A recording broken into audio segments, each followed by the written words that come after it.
जय हिंद दोस्तों, संकल्प जीएस एकेडमी में आप सभी का स्वागत है। इसके पिछले वीडियो में हम लोगों ने अनुच्छेद 100 तक को देख लिया था।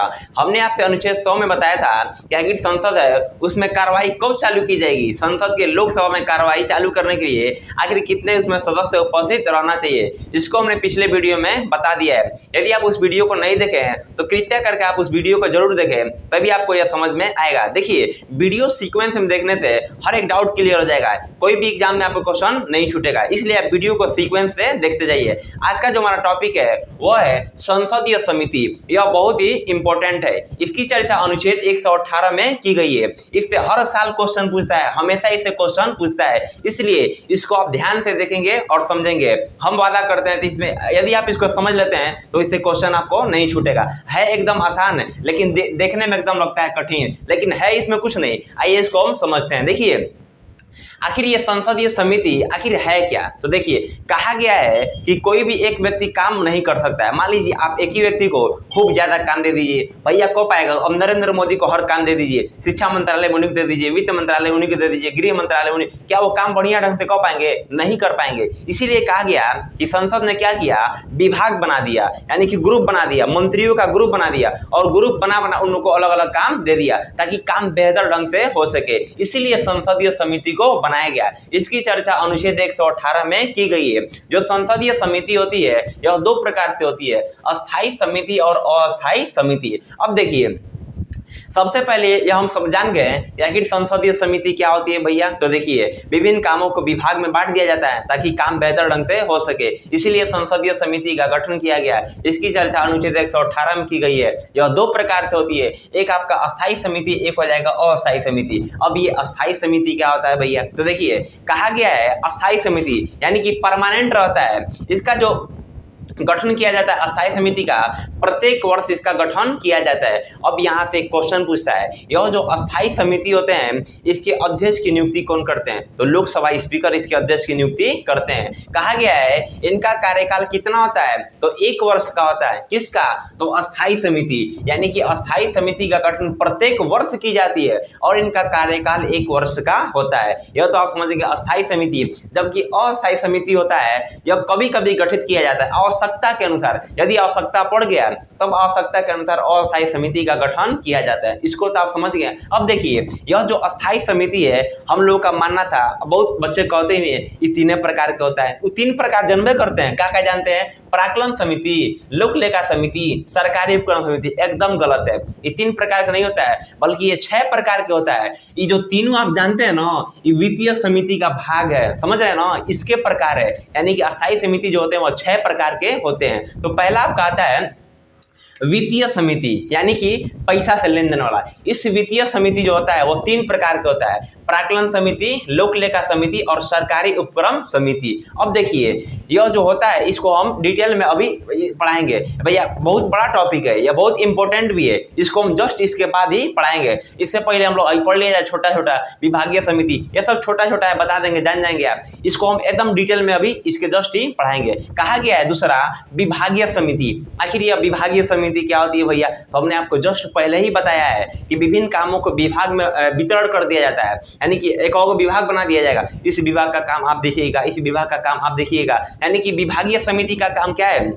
काम को बेहतर ढंग से करने के लिए विभिन्न कामों को विभिन्न विभागों में बांट दिया जाता है ताकि काम बेहतर ढंग से हो सके। अब देखिए, तीसरा आता है आपका जांच समिति। अब ये जांच समिति क्या करता है भैया? तो जनता का समस्या को उजागर करता है, जनता के समस्या देखता है कि आखिर जनता के पास कौन कौन सी समस्या है। आखिर पता चलना चाहिए ना उन लोगों को कि जनता की कौन कौन सी समस्या है। तो उन समस्या को कौन देखता है? तो जांच समिति देखता है। अब ये देखिए, मान लीजिए जांच समिति क्या करेगी? मान लीजिए कोई सड़क टूट गया, तो क्या संसद वाला देखेंगे सब कहाँ सड़क टूटा है? नहीं, जांच समिति पता लगाएगी यहाँ का सड़क टूटा है, यहाँ का यह हुआ, मतलब जितना समस्या रहेगा जनता का वो कौन हैंडल करेगी? तो जांच समिति इसका जांच करती है। चौथा जो आता है आपका सदन समिति। अब ये सदन समिति क्या होता है भैया?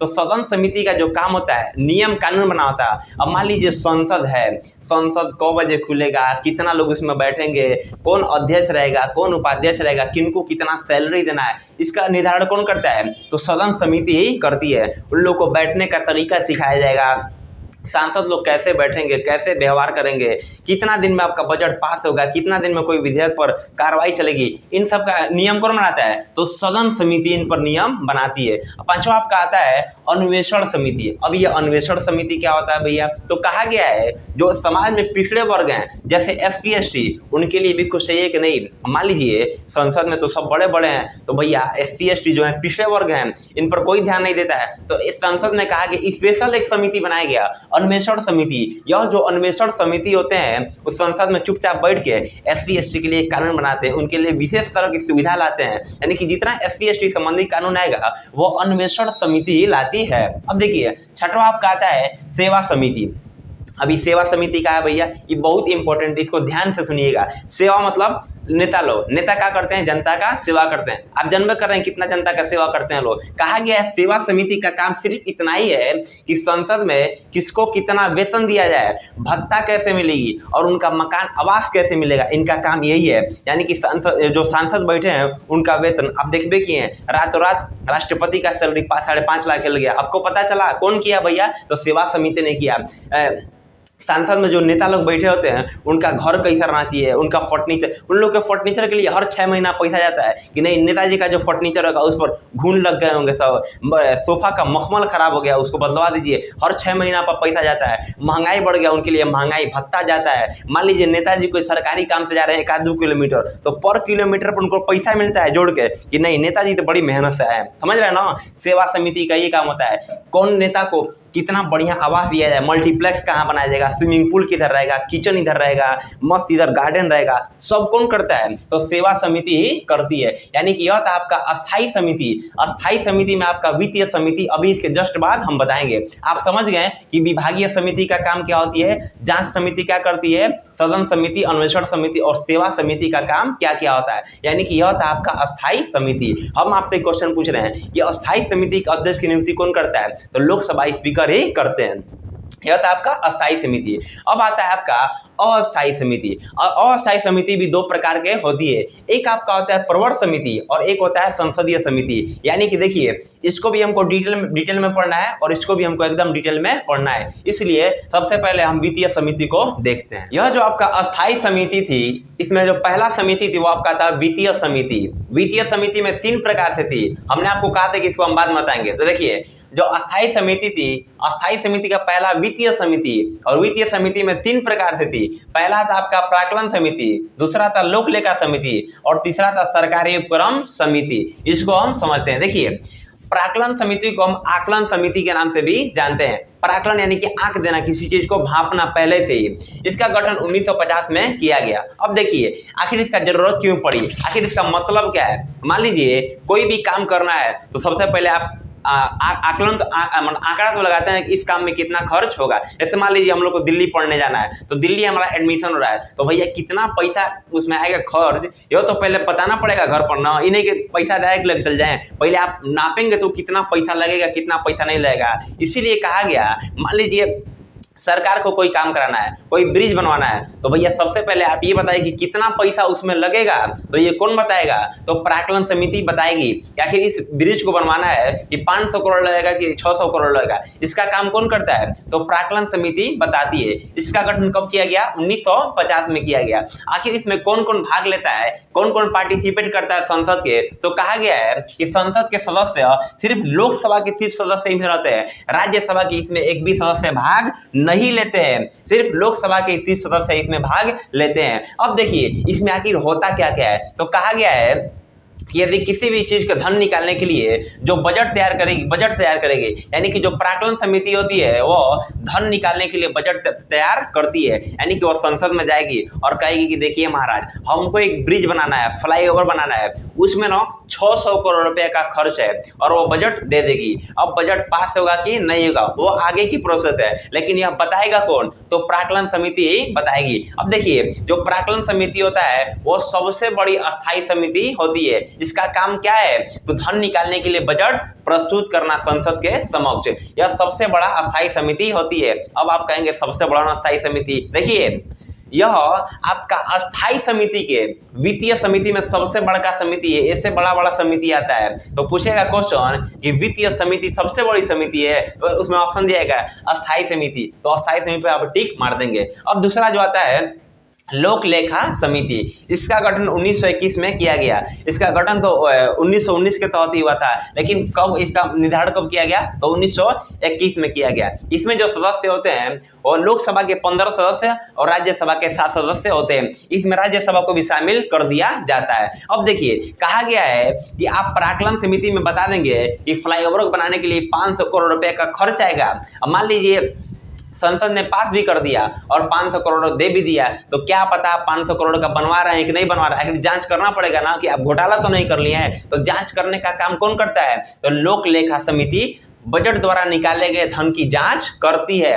अब आप ही सोचिए ना, मान लीजिए किसी का सरकार है, मान लीजिए कोई पार्टी है ए और इसका सरकार है, सत्ता इसी का है। पता चल रहा है इसके किसी नेता ने कहा कि हमको फ्लाईओवर बनाना है, उसका खर्च आपका 500 करोड़ रुपया है, तो हम भैया 500 करोड़ रुपया संसद ने दे दिया, अब वो फ्लाईओवर भी बनने लगा। क्या पता कि जो फ्लाईओवर बनाने में मान लीजिए 200 करोड़ रुपए का घोटाला हो गया, 200 करोड़ का। अब आप ही सोचिए कि अगर लोक लेखा समिति जाएगी जांच करने के लिए, उसी के पार्टी के आदमी को बना दिया जाए तो फाइल दबा नहीं देगा, घोटाला भयंकर होगा। तो अब संविधान निर्माताओं ने कहा कि रे भैया देखो, लोक लेखा समिति का अध्यक्ष वही होगा, वह नहीं होगा जिसका सरकार होगा, बल्कि लोक लेखा समिति का अध्यक्ष विपक्ष का नेता कोनो बना दिया जाएगा, यानी कि विपक्ष का आदमी। और विपक्ष वाला बड़ी खतरनाक होते हैं, सब सोचते हैं सब रे चोट्टा जो बैठा रहता है सरकार में, विपक्ष वाला हमेशा सोचता है ऐसे कोनो ना कोनो गलती हो के, इसीलिए जो पक्ष के नेता होते हैं इनमें शामिल ही नहीं किया जाता है। यानी कि जो लोक लेखा समिति के अध्यक्ष होते हैं वो विपक्ष के पार्टी वाले होते हैं, समझ रहे हैं ना।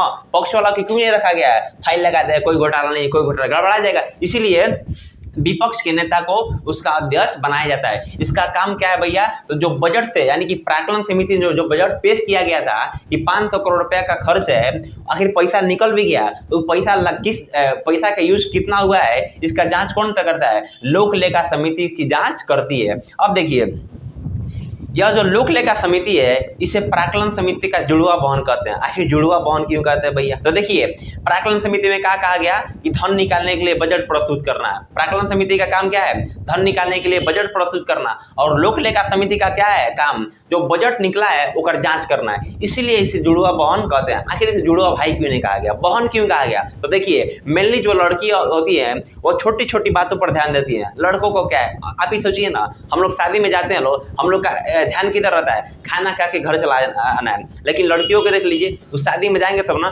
कायदे से, अगर 5 मिनट किसी के सामने खड़ा कर दीजिए और उन सबको वापस लाइए और पूछिए उन सब का हुलिया, वो एकदम सेम टू सेम बता देंगे सब। वो कान में का किस डिजाइन का पहनी थी, कपड़ा कौन सा डिजाइन था, कौन सा कलर था। लड़के सब तो इसे किसी से मतलब नहीं होता है, वो जाएंगे सब खाना खाएंगे सब और चले आएंगे सब। इसीलिए जो अधिकतर जांच में बैठाया जाता है वो फीमेल को ही बैठाया जाता है, क्यों, ध्यान देते हैं सब। इसीलिए प्राक्कलन समिति को जुड़वा बहन कहते हैं, प्राक्कलन लोक लेखा समिति को जुड़वा बहन कहते हैं। अब देखिए, अब आप ही सोचिए ना, लोक लेखा समिति घूम जांच करेगा कि सरकार ने कितना बजट दिया है, कौन काम हुआ है, कौन नहीं हुआ है। इतना बड़ा समिति है, घूम जांच करेगा तो कहता है महाराज, कहेगा है वहां पर सीएजी क्या करता है ना, सीएजी घूम रिपोर्ट इकट्ठा कर लेता है कि इसने तुमने छोटा इतना घोटाला किया, ये इतना घोटाला किया, ये सरकार ने इतना पैसा दिया, खर्च कितना हुआ। यानी कि रिपोर्ट कौन तैयार करता है, सीएजी घूम रिपोर्ट तैयार करेगा। और जब रिपोर्ट सीएजी इकट्ठा कर लेगा तो जाकर लोक लेखा समिति ले लेगा उससे पूरा रिपोर्ट, समझ रहे हैं ना। यानी कि रिपोर्ट इकट्ठा कौन किया, सीएजी, और किसको दे दिया,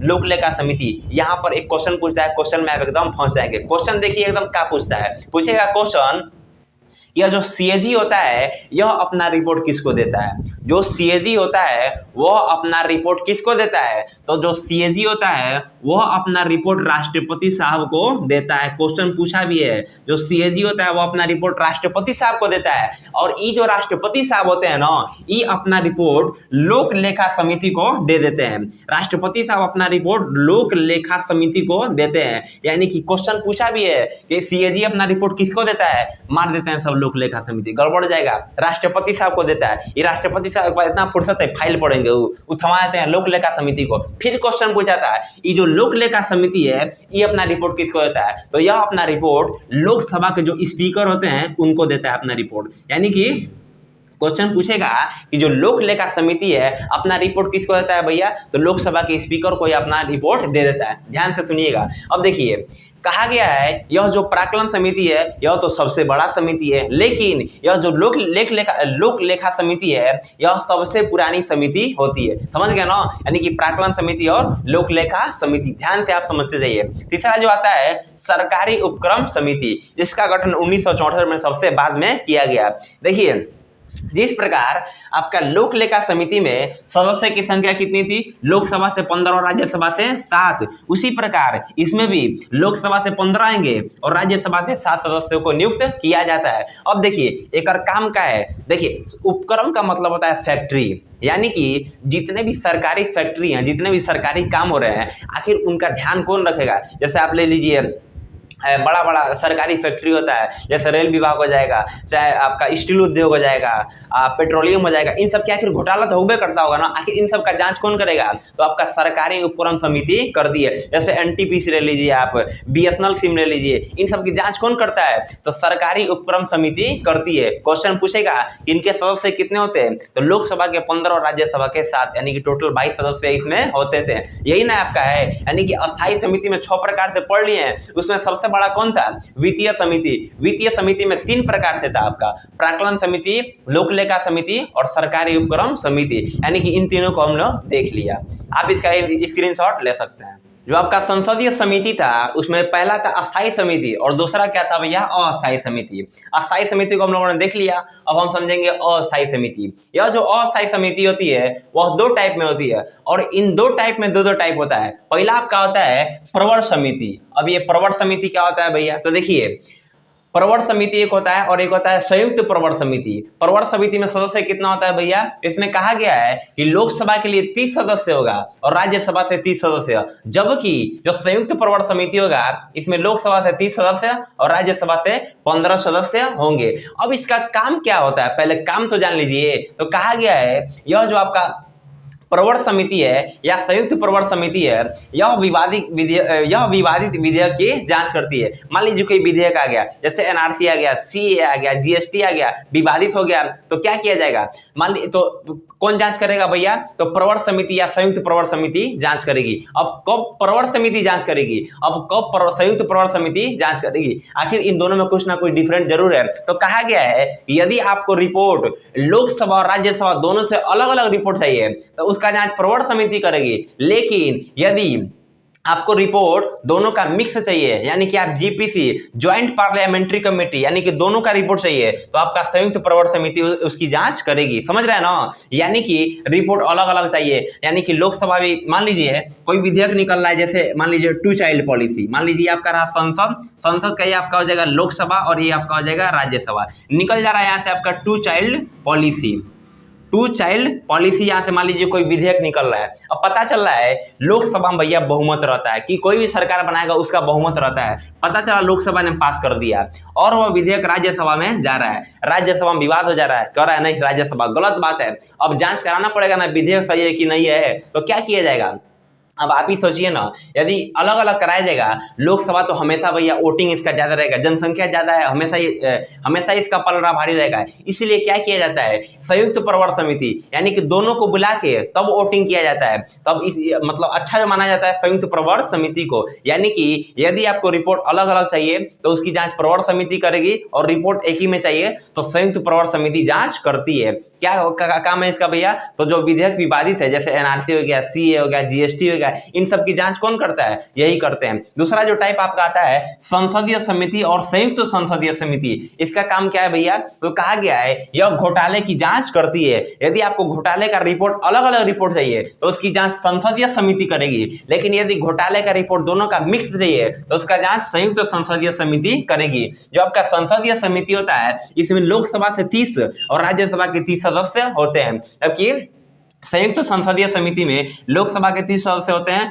और राज्यसभा के 15 सदस्य होते हैं। आप समझ रहे हैं ना, यानी कि प्रवर समिति या संयुक्त प्रवर समिति का काम क्या है? तो विवादित विधेयक की जांच करना। जबकि संसदीय समिति या संयुक्त संसदीय समिति का काम क्या है भैया? तो इसका काम है घोटालों की जांच करना, जैसे जीप घोटाला, राफेल घोटाला, ये सब घोटाला ही ना, इनकी जांच कौन करेगा? तो आपका संसदीय समिति करेगी। यदि रिपोर्ट एक में चाहिए तो कौन करेगा? संयुक्त संसदीय समिति करेगा। और रिपोर्ट अलग अलग चाहिए तो उसकी जांच संसदीय समिति करेगी। आज के लिए इतना ही। आप हमारे साथ निरंतर बन रहे। हम इसके बाद पढ़ेंगे कि आखिर प्रस्ताव क्या होता है, प्रस्ताव विधेयक कैसे बनता है और विधेयक कानून कैसे बनता है, क्या होता है अधिनियम, इसकी चर्चा हम नेक्स्ट वीडियो में करेंगे। आप हमारे साथ निरंतर बन रहे। यदि हमारे वीडियो आपको अच्छे लग रहे तो वीडियो को लाइक कीजिए और हमारे चैनल को सब्सक्राइब कीजिए। मिलेंगे नेक्स्ट वीडियो में, तब तक के लिए जय हिंद।